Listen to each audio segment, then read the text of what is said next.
اور حریم کی شادی کو 3 سال ہو چکے تھے۔ نہ کوئی بڑی لڑائی نہ ہی کوئی خاص مسئلہ، بس ایک عجیب سی خاموشی ان کے درمیان آ گئی تھی۔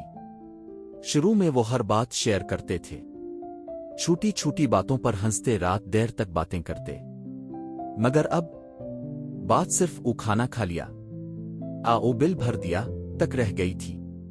حریم کو لگتا تھا کہ زین بدل گیا ہے، وہ اب پہلے کی طرح اس سے بات نہیں کرتا، نہ ہی اس کی باتوں میں دلچسپی لیتا ہے، اور زین کو لگتا تھا کہ حریم ہر بات پر ناراض ہو جاتی ہے، اس لیے بہتر ہے کم بات کی جائے۔ دونوں اپنے اپنے دل میں باتیں رکھتے جا رہے تھے، مگر کہہ کوئی بھی نہیں رہا تھا۔ ایک رات حریم نے کہا، آپ کو اب مجھ سے بات کرنا اچھا نہیں لگتا؟ زین نے تھکے ہوئے لہجے میں جواب دیا، ایسی بات نہیں ہے، بس تھکا ہوتا ہوں۔ یہ جواب سادہ تھا، مگر حریم کے لیے کافی نہیں تھا۔ اس نے کچھ کہنا چاہا، مگر پھر خاموش ہو گئی۔ اسی طرح دن گزرتے گئے۔ پھر ایک دن زین دیر سے گھر آیا۔ حریم نے کچھ نہیں کہا، بس کھانا گرم کر کے رکھ دیا۔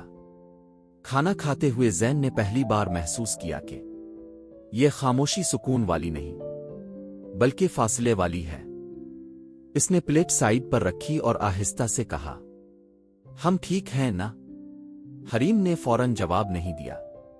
پھر آہستہ سے بولی، پتہ نہیں۔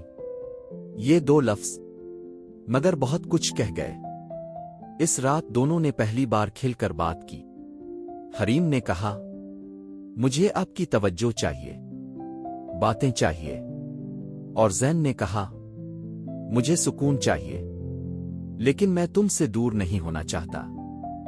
دونوں کو احساس ہوا کہ مسئلہ محبت کی کمی نہیں تھا، بلکہ بات نہ کرنے کی عادت بن گئی تھی۔ اس کے بعد انہوں نے کوئی بڑا وعدہ نہیں کیا، بس ایک چھوٹی سی کوشش شروع کی، روزانہ کچھ وقت صرف ایک دوسرے کے لیے رکھنا، بغیر فون کے، بغیر کسی ڈسٹریکشن کے۔ آہستہ آہستہ وہی پرانی باتیں واپس آنے لگیں۔ وہ پرفیکٹ نہیں بنے، مگر پہلے سے بہتر ضرور ہو گئے۔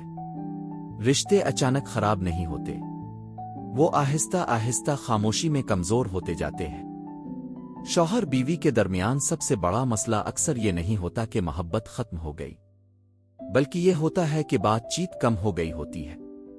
جب ہم اپنی بات دل میں رکھتے ہیں تو فاصلے بڑھتے ہیں، اور جب ہم بات کرتے ہیں تو مسائل حل ہونا شروع ہو جاتے ہیں۔ یاد رکھیں، رشتہ بچانے کے لیے ہمیشہ بڑی قربانیوں کی ضرورت نہیں ہوتی، کبھی کبھی صرف سچے الفاظ اور تھوڑا سا وقت ہی کافی ہوتا ہے۔